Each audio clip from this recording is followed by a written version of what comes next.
আসসালামু আলাইকুম। আপনারা কেমন আছেন? আশা করি অনেক ভালো আছেন। পাইথন প্যাটার্ন প্রোগ্রাম টিউটোরিয়ালে আপনাদেরকে স্বাগতম। আমি আছি মার্জুক আপনাদের সাথে। তো আগে টিউটোরিয়ালে আপনাদেরকে দেখানো হয়েছে আর কি প্যাটার্ন কিভাবে আমরা ই ই শেপের যে একটা প্যাটার্নটা আছে ওইটা আমরা কিভাবে করতে পারি সেটা দেখছি। তো আজকে আমাদের অবশ্যই দেখার পালা এফ নিয়ে। তো আপনারা যারা দেখেছেন তারা হয়তো ইটা ক্লিয়ার ভাবে বুঝতে পেরেছেন। ইটাতে কি হয় দেখুন, ইটাতে কি হয় আমাদের এফ তো আপনারা দেখছেন কিরকম ই হয় কি নিচের দিকে আপনাদের আর কি স্টারগুলো এখানে দেওয়া থাকে। ওকে, তো আমাদের এফ এ শুধু স্টারগুলো নেই, তার মানে আমরা ইর যে কন্ডিশনটা করেছি অবশ্যই সেম টু সেম সেই কন্ডিশনই হবে, তাই তো? সেম কন্ডিশনেই শুধু আসছে আমাদের এখানে যেটা করব সেটা আমাদের বাদ যাবে। এই যে আমাদের দেখতে পাচ্ছেন এখানে যে নিচের যে রো 6 এ যে লেখাগুলো আছে সেইগুলো শুধু হবে না। ওকে, তো আমরা এখন আমি চাচ্ছি আজকে আপনাদেরকে কোডগুলো দেখাবো না, আমি ইটাই হালকা একটু মডিফাই করে আর কি আমি আপনাদেরকে এটা আর কি আজকের মতো শেষ করে দিতে চাচ্ছি।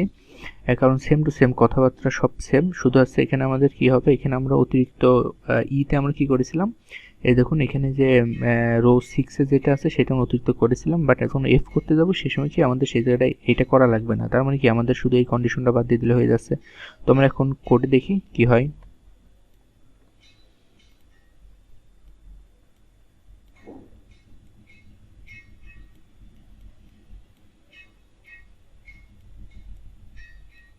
তাই তো এখানে আমরা দেখতে পাচ্ছি যে আমাদের যে কন্ডিশন ছিল সেই কন্ডিশন অনুযায়ী ইতে তো রো 0 মানে কলাম 0 এর জন্য কি করেছিলাম আমরা, এই যে এটা আমাদের কলাম 0,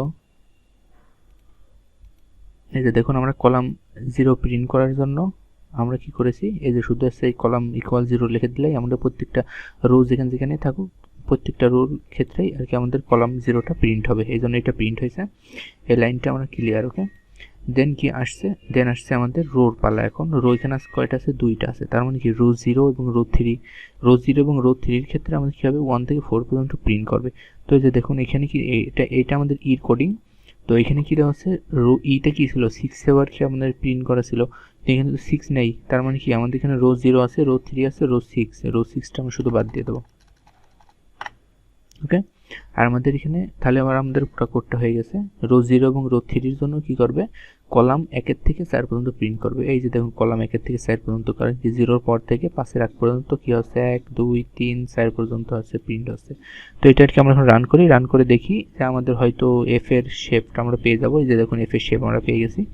তো এই যেখানে আমরা যেটা চেয়েছিলাম আর কি ঠিক সেম টু সেম ওরকমই আমরা পেয়ে গেলাম এফ এর শেপটা। তো আশা করি আপনারা ক্লিয়ার বুঝতে পেরেছেন, আর যদি কোনো প্রবলেম থাকে তো অবশ্যই জানাবেন। আর আপনারা এইটা দেখার আগে অবশ্যই আমি আবারও আজকে বলছি অবশ্যই সিকোয়েন্স অনুযায়ী দেখার ট্রাই করবেন, কারণ আজকে দেখুন আমি শুধু এফ এর আর কি নিচের হালকা একটু দেখালাম চেঞ্জ, ই আর এফ এর ভিতরে চেঞ্জ কি সেটাই শুধু দেখিয়ে দিলাম, বাট আগের দিন কিন্তু আমি সম্পূর্ণ ইটা আর কি পুরো টোটাল আর কি আমি দেখাইছি। ওকে, তো ইটা যদি আপনারা ক্লিয়ারভাবে বুঝতে পারেন তো আজকে হয়তো আপনারা অবশ্যই ক্লিয়ারভাবে বুঝতে পেরেছেন, এটার কোনো সন্দেহ নাই। তো আচ্ছা, তো ভালো থাকেন, সুস্থ থাকেন, আর কোড নিয়মিত করতে থাকেন। খুদা হাফেজ।